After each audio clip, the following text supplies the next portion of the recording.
Hi folks, I was going through my old videos and I found this gem. You can make out it's old because there's a UT Air Boeing 737. Of course, no Russian airlines are allowed to fly into Europe anymore. This is a Lufthansa A350. I was flying on, taking off from runway 26 left. But over on 26 right, I noticed another Lufthansa widebody taking off. I'll keep quiet now, enjoy the takeoff and notice a parallel takeoff from the other runway.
Meine Damen und Herren, wenn Sie während des Fluges Ihr Mobiltelefon oder Ihren Tablet-PC ablegen, dann achten Sie bitte darauf, dass das Gerät nicht in den unzugänglichen Bereich Ihres Sitzes fallen kann. Sollte es trotzdem vorkommen, dann bewegen Sie den Sitz bitte nicht, sondern rufen Sie einen Flugbegleiter. Das Verstellen der Sitzposition kann das Gerät zerstören und der eingebaute Akku zum Brandrisiko werden. Vielen Dank.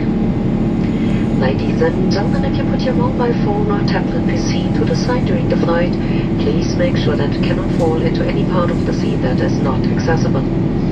If it does, please call a flight attendant instead of trying to adjust your seat yourself.